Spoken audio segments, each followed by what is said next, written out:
Because, I don't know, do you want to explain what happened with you in terms of how they sort of gave you something and then right away took it away on the last day of those 4 days?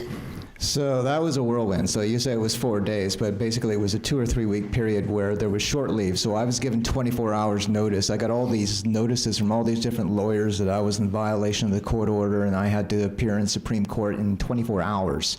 So I had 24 hours to appear. I had no lawyer. They didn't even give me the right to get a lawyer.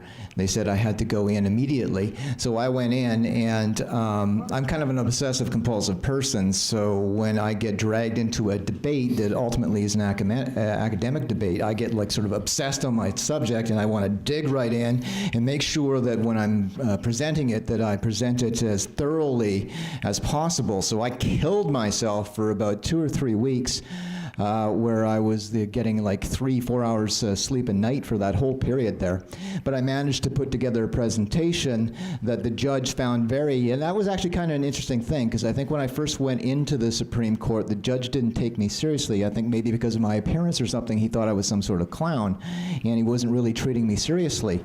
But by the time I started speaking, because of the fact that I'm a very careful researcher and I'm a public speaker, I know how to present and stuff. And so once I got communicating with him, he realized, okay, so this is not a buffoon, this is somebody who knows what he's talking about. So I put together a power presentation with all of the key things, all of the key concerns, and arguing why this needs to be in the public eye. And by the time we got done, basically he had conceded that yes, the public has a right to hear this information, but I'm not going to give you a complete right. So what I'm going to allow you to do is, if you're I'm going to let you give talks like in rooms like this, where you can name the doctor and associate the doctors with this case, but only in those rooms, nowhere else. You can't write about it, you can't go on TV or anything like that, only in these rooms, and you have to control the people in the room and tell them they're not allowed to talk about it when they get out of the room.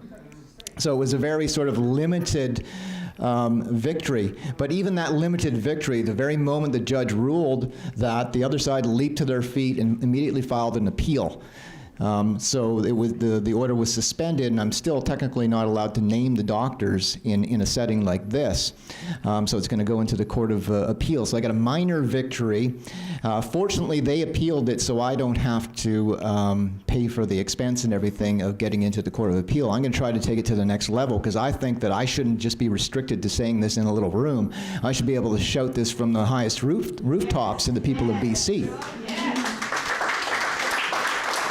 So this has spawned, so this original case now has sort of branched out into 2 very distinct cases. There is CD's case there and what's happening with his daughter and his rights, and then there's this freedom of speech thing where I'm arguing that public activists like me have a right to name names, connect dots, and tell people what is going on in society.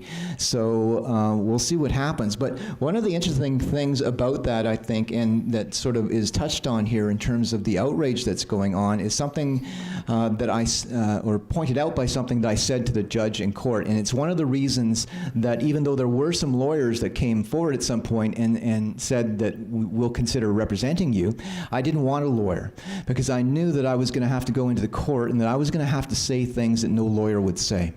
Because there are some outrages going on in this case that call into question the integrity of the court. And that's what I did when I got in there.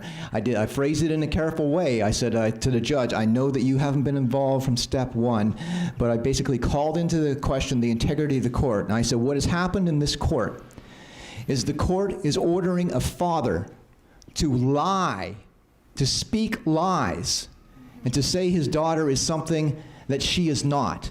And when the court starts forcing its citizens to speak lies, it is untethering itself from the truth. And the moment it untethers itself from the truth, it at the same time untethers itself from justice.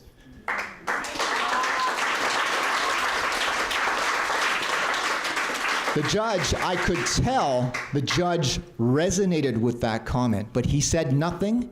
He just looked down and wrote on his little paper there. But the interesting thing is that no lawyer is going to say that.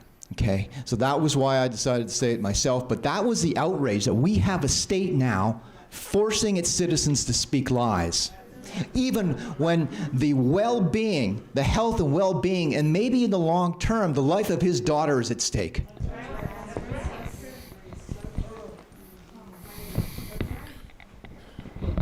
So then we went into a break on that fourth day, and then it was my turn.